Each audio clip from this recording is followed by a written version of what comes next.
If you've never read the works of Beth Fennelly, just Google her name and read about her. How she ended up in Mississippi and a professor at Ole Miss, how she penned a successful novel with her writer husband, and how she was tapped as Mississippi's poet laureate. Read about the creative process she uses to transfer her thoughts to paper. Even her book titles are enough to spark your curiosity, like her latest book of prose, Heating and Cooling, 52 Micro-Memoirs. Today, we welcome Beth Ann to our studio. One of the things I love about the book is the format. Of course, obviously, I have ADD, can't read more than 140 characters thanks to Twitter, but I love the shortness of the stories, but I also love how intimate they are. And when you tell the stories about your life, it's stuff that I can relate to, too. That was intentional, right? Yeah, of course. You know, it's a funny thing. I think if you want people to relate to you, people would guess you speak in generalities. You speak about, you know, love and truth. Yeah. And it very rarely works that way. Oddly, I found the more specific you are about your life, the more likely an outsider is to relate to that moment and make a connection with their own life. So yeah, I'm just writing about my life in these really small moments, but people have had such awesome reactions and saying, this reminded me of this, or oh my God, you made me think of my mom or my husband or whatever. We've had five short stories on marriage, little tidbits. Yeah. And there was one where you're both reaching for the seat warmers at the same time. And I was like, well, my wife and I have done that. And then the peas, the famous bag of peas. Yeah, sorry about that. That's okay. No, you know, I feel like I know Tom a little bit better now. But, you know, it was so strange to me when Tommy got his vasectomy that they recommended a bag of frozen peas to numb everything afterwards. Apparently that's common, though. A lot of people have talked to that. I thought it was such a strange thing, but I was interested in writing about love in the book, and I've always been interested in love. The difference is now we're old people who still like each other. So the idea of married love, you know, middle-aged love. With kids running around at the same time. Which, you know, is not actually represented in our culture very often. You know, we have movies, for example, that portray the bloom of first love or unrequited love, not people who've been married 20 years, you know, who you still kind of like each other 90% of the time. Most of the time, yeah. And so I wanted to think about the quality of middle-aged love and how it's different than the bloom of first love, and kind of funnier and wryer and more complex and more robust maybe. And so, you know, at the end of that little 2-line piece about the peas, you know, I mentioned buying the peas and then that evening added the thawed peas to our pasta carbonara, which, you know, then I would make him his favorite dish, of course, shows a kind of love, but also this extreme practicality of being married to someone for 20 years where you're not going to let good peas go to waste. You don't want to pitch the peas. No, of course not. Nothing was wrong with them, you know? And also, too, I learned something, too, when the parents slip off to do the taxes in the middle part of the day. They're not really doing taxes. But I think anybody with kids can completely understand that. Yeah, my husband and I are so bad with money that the only way, you know, and our kids don't really respect a lot of privacy in our house. Like if I'm, for example, trying to write, that wouldn't keep them from coming in and asking for a sandwich. You know, we just don't have that relationship where what I'm doing is sacrosanct in any way. So the only way Tommy and I can ever, you know, be in the house and have them not bother us is if we're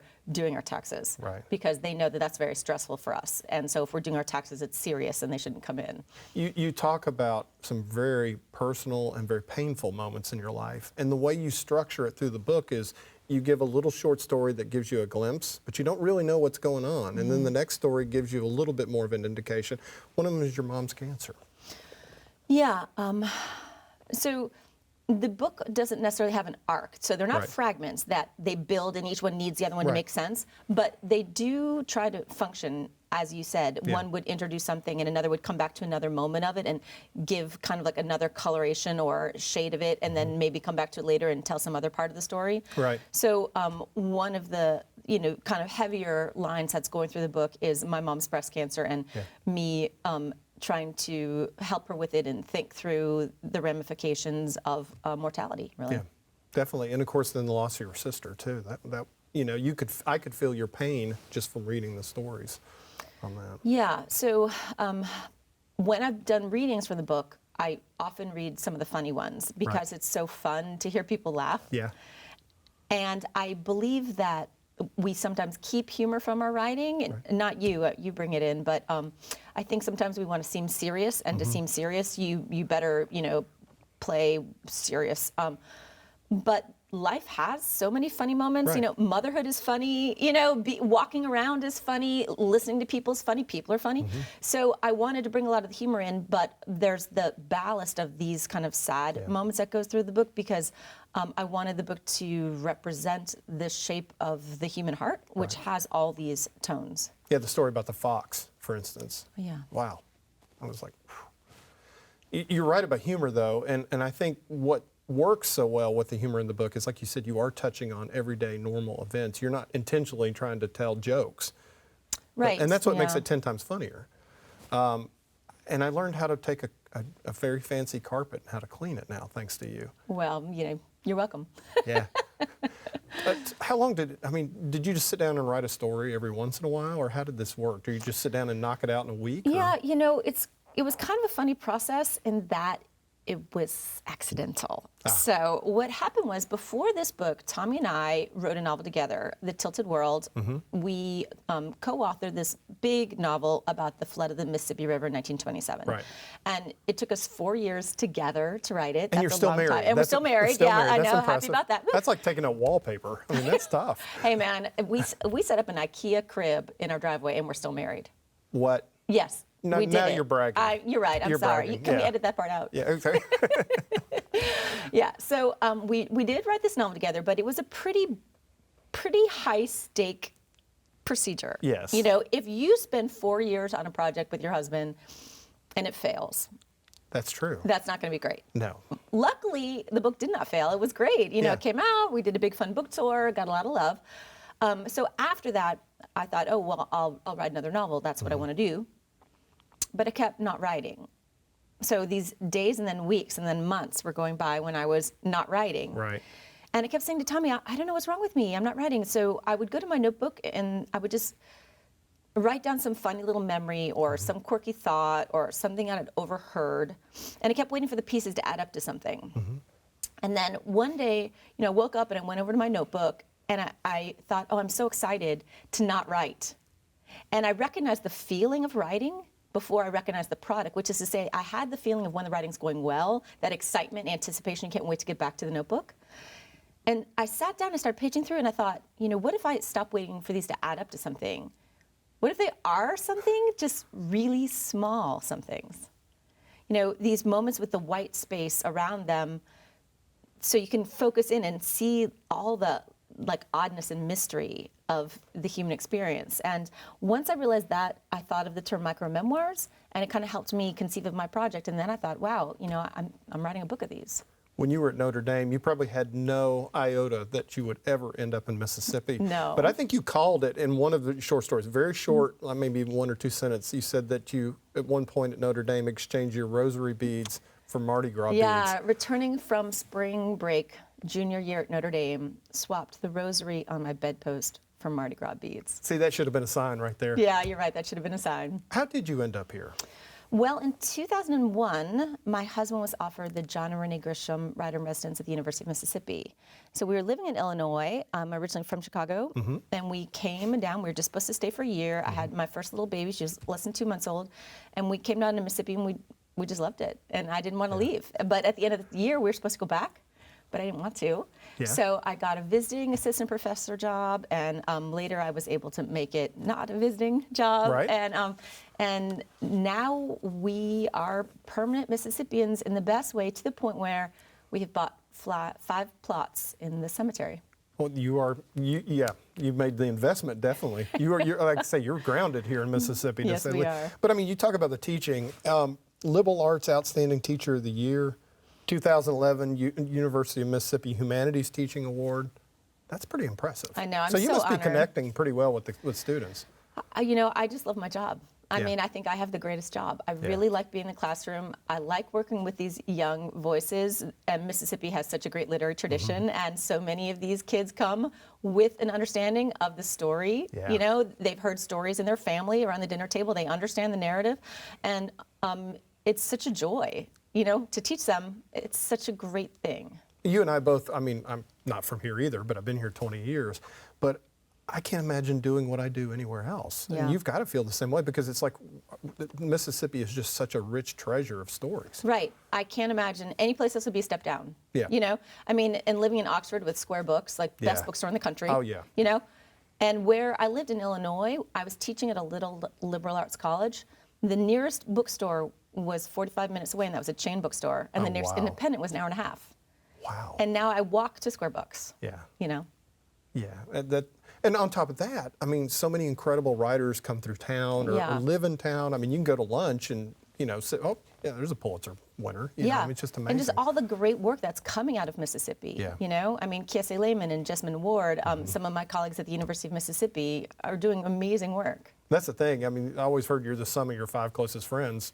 Being here in Mississippi, it really allows you to grow. Yeah, that's good. That's going to raise my stature if I'm some of my 5 closest friends. Well, I hope we remain friends because that helps me a lot. Now you're going to drag me down, Marshall. now I have guilt. So I tell you, Claire Hawley. She's the greatest. She Speaking is amazing. Of people Yeah. who raise your stature. That's right. She sat in that chair too. One of just a fantastic songwriter, storyteller in her own right. And you two have been working together. So. Yeah, so she's another person that I know merely from Mississippi. Yeah. You know, I do feel like it's a state in a way that's small enough that people can connect with each other. Right. And, you know, because our state is so beleaguered and beat up sometimes, those of us who love it, you know, find each other and want to do good work here. And so I just have loved her music for years. Yeah. And, you know, we've kind of circled around each other artistically. And she did me the great honor of recording one of my songs. Yeah. You know, it was so amazing that she asked me if she could and how much would it be? You know, as if I was going to charge her. Like, can I pay you? You know? Yeah. So, and now, in fact, we've talked. I really like doing creative collaboration with women. Yeah. And I'm more interested in that the older I get. Actually, I really love the energy that comes. You know, like people have it in a band where sure. they feed off each other, and writing is really lonely. You know, Oh, you, yeah. you have to be alone. So I enjoy collaboration more all the time. And now Claire and I are starting a program where she's going to play some of her songs, and I'm going to read a couple pieces, and we'll have a little interplay. And we're doing several, you know, in Little Rock and Fayetteville and a couple in Mississippi, too. I've been listening to Claire's music for a long time, and sometimes I feel like our work is in conversation with each other, and there are several things that we both like to write on. She has 2 songs that I really love that are about feeding people that she loves, so I thought that I would read a poem about that same thing, and then she'll sing a song. This is called Why I Can't Cook for Your Self-Centered Architect Cousin. Because to me, a dinner table's like a bed. Without love, it's all appetite and stains. Let's buy takeout for your cousin, or order pizza, his toppings, but I can't lift my spatula to serve him what I am. Instead, invite our favorite misfits over.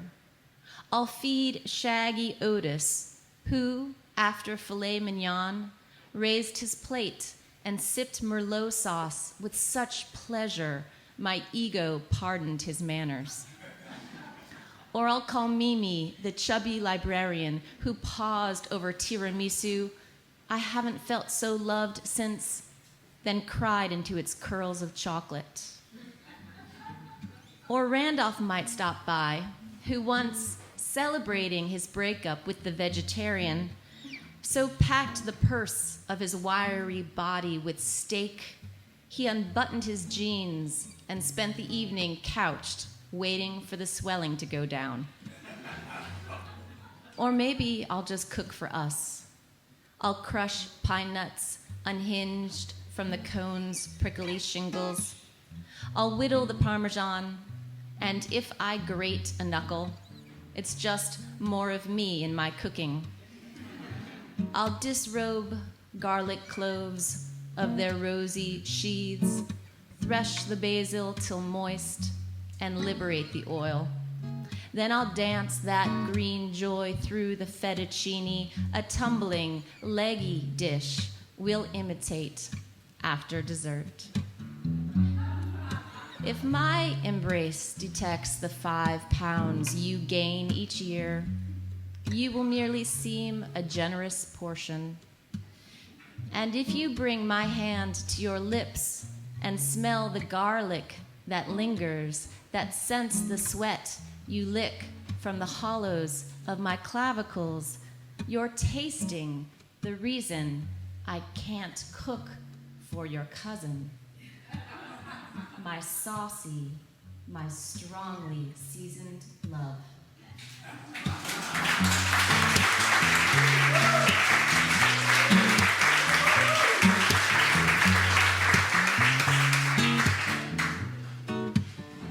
We'll have a little bowl of soup and some bread. That wine you bought went straight to my head.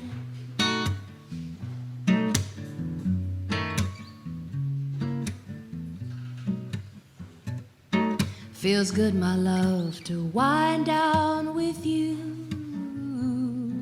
and have this little meal next to you here at our table. If I am the first to go, know that I loved our simple meals. I will think of you leaning your head on your hand by the window. Pass me the bread on that little white plate. You don't mind if a mess I have made. That's just how it goes.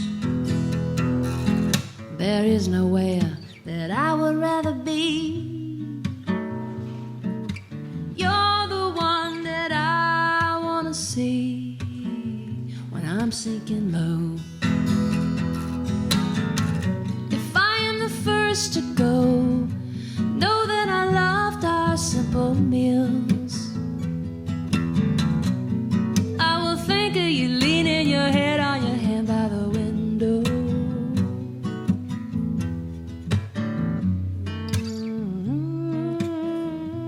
One thing about Claire and her life story and your life story, you guys are kind of in the same place. You're both raising kids. You're both trying to balance the creative and the family and everything else too.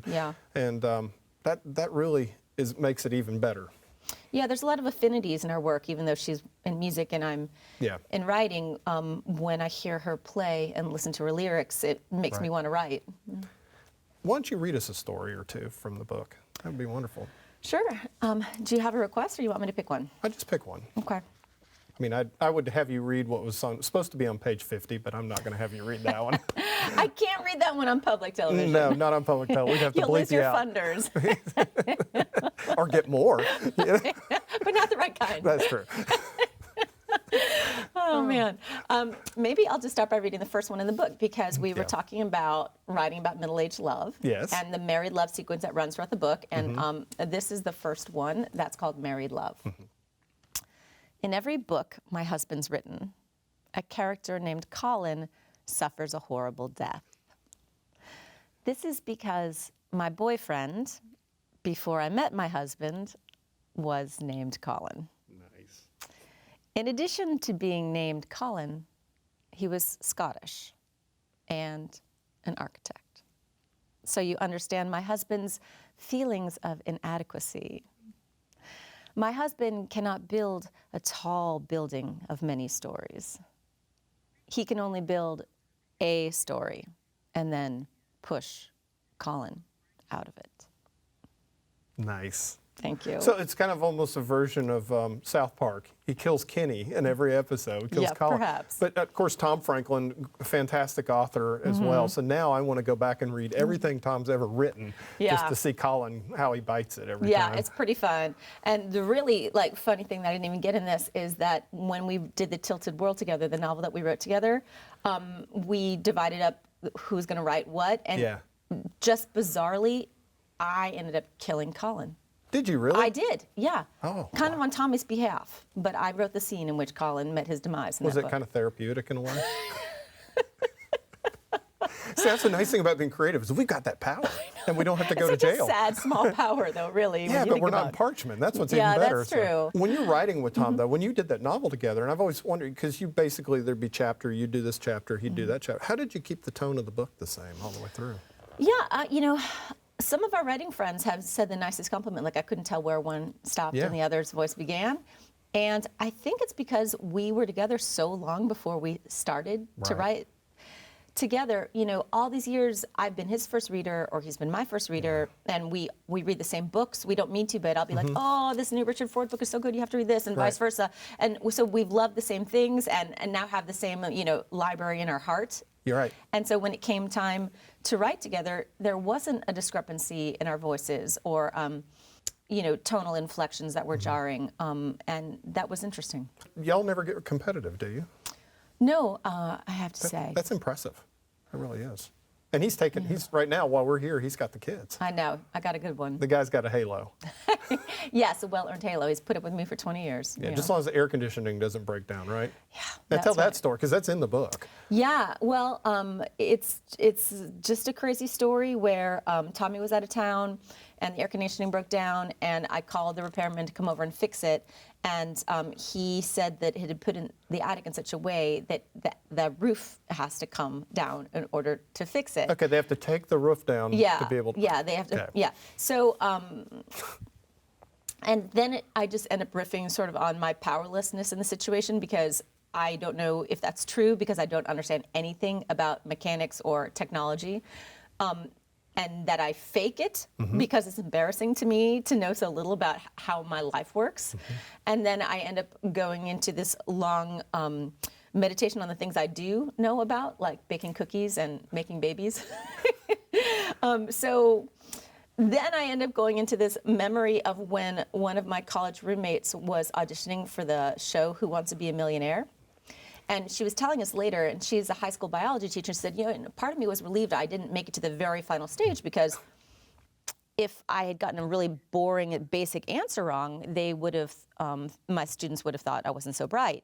And then one of the other roommates said, oh yeah, you know, I was relieved because I was your sports lifeline. And, you know, if you'd called me and I didn't have the right answer, I would have felt bad. And the other's like, yeah, it's your entertainment lifeline. And so everyone's going around saying this, and I realized, like, I was the only one who wasn't a lifeline, and, you know, because I don't know anything.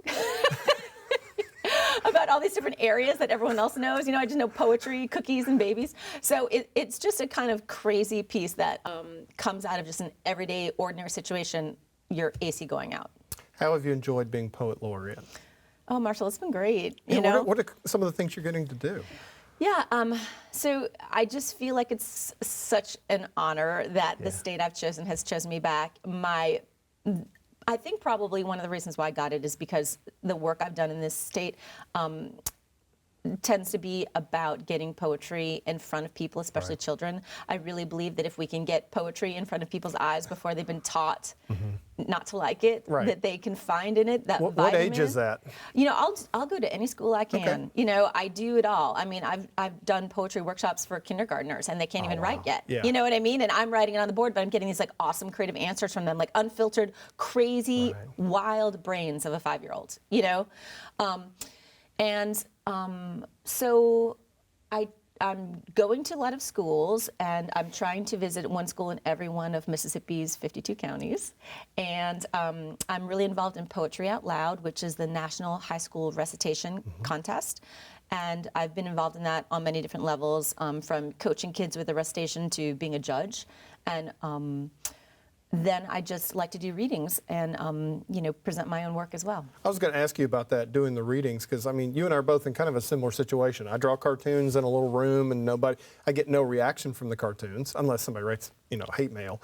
You sit down and write, you know, in the word processor, and you send it out into the world. But when you get and do a reading, how is that? That has to be very, I mean, to me, it's like a drug. Yeah.